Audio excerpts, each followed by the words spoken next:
So students, we will see some applications of fundamental theorem of arithmetic. और उसमें बच्चों हमारे पास सबसे पहले एक क्वेश्चन है कि consider the number 4n where n is a natural number. 4 की पावर n है बच्चों यहाँ पे, और n आपके पास कोई भी नेचुरल नंबर है।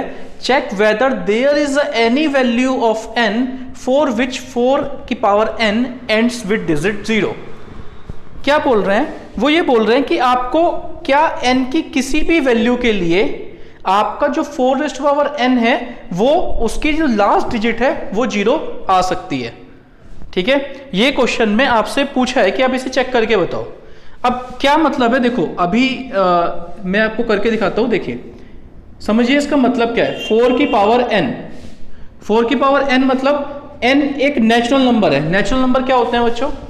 जो 1 से स्टार्ट हो, तो कुछ भी हो सकता है भैया। मान लो 1 है, 2 है, 3 है, 4 है, 5 है, 6 है, कुछ भी हो सकता है, इनफाइनाइट है।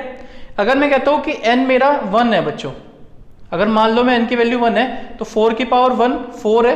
क्या ये 0 से खत्म हो रहा है? नहीं। अच्छा, अगर n की वैल्यू आप 2 कह दो तो 4 इंटू 2 कितना होगा? 4⁻², 4 इंटू 4 16। क्या ये 0 से खत्म हो रहा है? नहीं। अगर मैं बात करता हूं n की वैल्यू 3 ले लो तो 4 की पावर 3 कितना हो जाएगा? 4 इंटू 4 16, 16 इंटू 4 64। क्या ये 0 से खत्म हो रहा है? नहीं। आप कहोगे भैया आप, तो मैं कह रहा हूं आपको इतना सा कि कोई भी नंबर n का आप ले लो वो 0 से खत्म कभी नहीं होगा। लेकिन आप कहोगे भैया अगर मैं n की वैल्यू 1000 ले लूं शायद उस वक्त हो जा।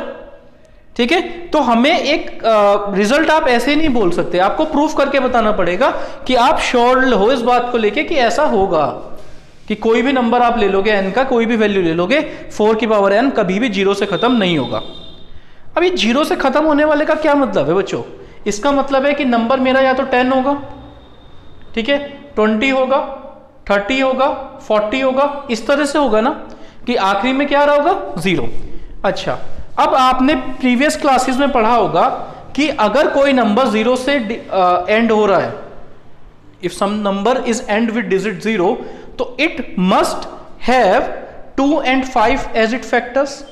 भाई अगर मैं 10 के फैक्टर्स करता हूं तो 2 इंटू 5 होंगे, 20 के फैक्टर्स करेंगे तो 2 इंटू 5 इंटू 2 होंगे, 30 के फैक्टर्स करेंगे 2 इंटू 5 इंटू 3 होंगे, इसके करेंगे 2 इंटू 5 इंटू 2 इंटू 2 होंगे।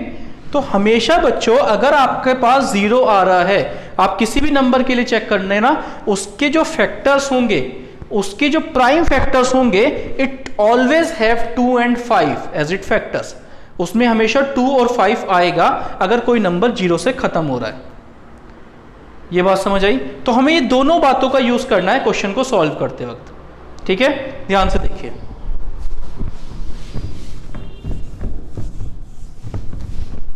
देखिए बच्चों,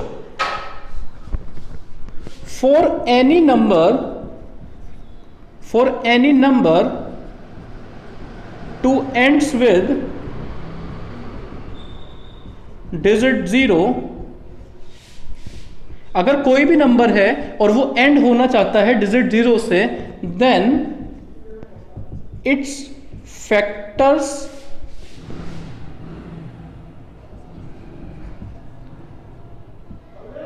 कंटेन 2 and 5। बच्चों जो उसके फैक्टर्स होंगे उसके अंदर 2 और 5 आएगा ही आएगा हमेशा। अगर बच्चों कोई नंबर 0 से खत्म हो रहा है तो उसके फैक्टर्स में 2 और 5 आएगा ही। ठीक है, now so for n, so factors of 4n should contain 2 and 5। भाई अगर किसी भी नंबर को 0 से खत्म होना है तो उसके फैक्टर्स में 2 और 5 आना चाहिए। तो ऐसे ही अगर मैं फैक्टर्स की बात करता हूं तो फैक्टर्स अगर 4n के मैं फैक्टर्स करता हूं तो उनके अंदर बच्चों 2 और 5 आना चाहिए, तभी एक नंबर आप कह सकते हो कि 0 से खत्म होगा। ठीक है, अब बच्चों अगर आप बात करो बट 4n, अगर मैं 4n के फैक्टर्स करता हूं तो क्या होंगे? 2 इंटू 2 की पावर n, ऐसे लिख सकते हैं इसको, और ऐसे भी लिख सकते हो 2 की पावर 2 इंटू n, कितना आ गया? 2 की पावर 2n। तो मतलब अगर मैं बात करूं कि जो प्राइम फैक्टर्स हैं 4 की पावर n के, वो हमेशा 2 तो कंटेन करेंगे। क्या उसमें 5 आ रहा है? नहीं आ रहा है बच्चों। फंडामेंटल थ्योरम ऑफ अर्थमेटिक कहती है कि फैक्टराइजेशन यूनिक रहती है। अगर 4 की पावर n में 5 नहीं आया, अगर मैंने यहां पे करके देखा, तो कभी भी किसी भी n की वैल्यू के लिए यहां पर इसके फैक्टर्स में देखो हमेशा 2 into 2 आएगा, ठीक है। तो कभी भी 4 के फैक्टर्स में यहां पे 5 नहीं आएगा। So the only prime in factorization of 4 power n is 2, ठीक है। तो मैं कह सकता हूं कि ओनली प्राइम, खाली कौन सा प्राइम होगा फैक्टराइजेशन ऑफ 4 की पावर n में? 2। So the uniqueness of fundamental theorem of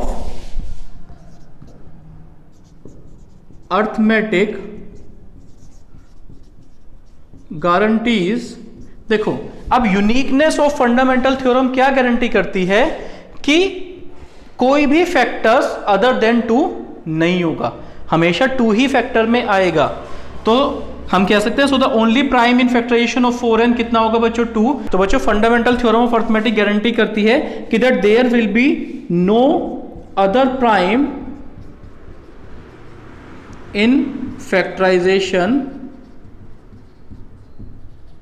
of 4 power n. Hence we can say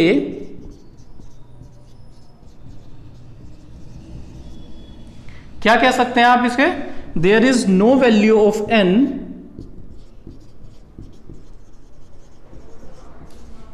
for which 4n ends with 0। देखो बच्चों कैसे किया क्वेश्चन को, एक बार ब्रीफ में दोबारा से समझिए। अगर कोई भी नंबर को 0 से खत्म होना है तो उसके फैक्टर्स में 2 और 5 आना चाहिए, ठीक है। तो मतलब अगर मैं 4 के फैक्टर्स करता हूं 4 की पावर n के, तो उसके अंदर 2 और 5 आना चाहिए। लेकिन अगर आप 4n के फैक्टर्स करोगे तो कितने आएंगे? 2 into 2 आएंगे बच्चों। आप 4n को ऐसे लिख सकते हो। तो इसके जो प्राइम फैक्टराइजेशन है हमेशा उसमें 2 आ रहा है, कभी भी 5 नहीं आएगा। So the only prime in factorization of 4n is 2. So the uniqueness of fundamental theorem guarantees, ये गारंटी देती है कि कभी भी इसका कोई और फैक्टर या कोई और प्राइम फैक्टर नहीं होगा, ठीक है। तो हम कह सकते हैं कि किसी भी n की वैल्यू के लिए जो 4 पावर n है वो 0 से खत्म नहीं होगा। Is it clear?